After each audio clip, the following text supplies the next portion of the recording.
คือแม่ยิงไทยเฮาเจ้าข่อยคือน้องแบบนี้นี่เฮาสามารถมีสื่อในใบตาดินได้บ่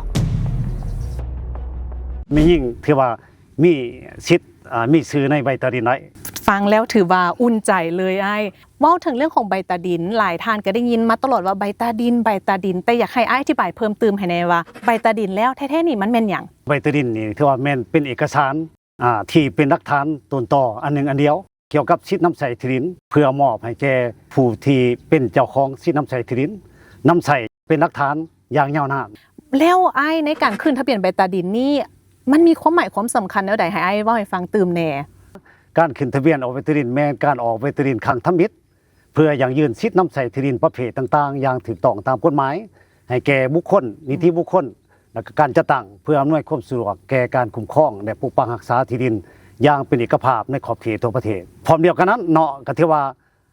อยู่ในรูปแบบของใบตาดินนี้ก็ที่ว่าได้มีการกำหนดประเภทที่ดินเนาะโดยเฉพาะแม้นในกำหนดประเภทที่ดินปลูกสร้างและก็ประเภทที่ดินกสิกรรมพร้อมนั้นได้มีการกำหนดฐานะเป็นเจ้าของสิทธิน้ำใสที่ดินคือทรัพย์เดิม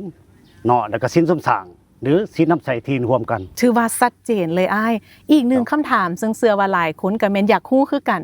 ออกใบตาดินนี่ควรจะออกสื่อผู้ใดอ้ายการออกสื่อนั้นเนาะแม่นออกสื่อเจ้าของสิทธิน้ำใสที่ดินในใบตาดินเช่นถ้าเป็นทรัพย์เดิมของเมีย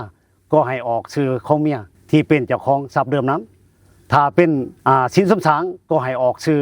รวมกันทั้งผัวและเมียในใบตาดินว่าชัดเจนหลายในตอนนี้บัดนี้อยากให้อ้ายเว้าให้ฟังอีกจุดนึงในว่าในปัจจุบันนี้ทางภาครัฐพวกเฮามีกิจกรรมหรือมีนโยบายอันใดบ่ที่ว่าจะส่งเสริมความเสมอภาพหญิงชายในเรื่องดังกล่าวนี่ภาครัฐเฮาน่ะก็มีการส่งเสริมความเสมอภาพหญิงชายในขบวนการขึ้นทะเบียนออกใบตาดินแสดงออกได้จากการดำเนินขั้นตอนการประชาสัมพันธ์บทบาทหญิงชาย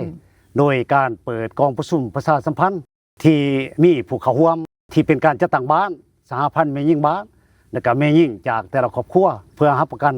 การปกป้องสิทธิและก็ผลประโยชน์อันชอบธรรมของแม่หญิงดังกล่าวนั้นเนาะเจ้าถ้าไหนมีคำถามเพิ่มเติมเกี่ยวกับสิทธิน้ำใสที่ดินสามารถคอมเมนต์มาได้เลย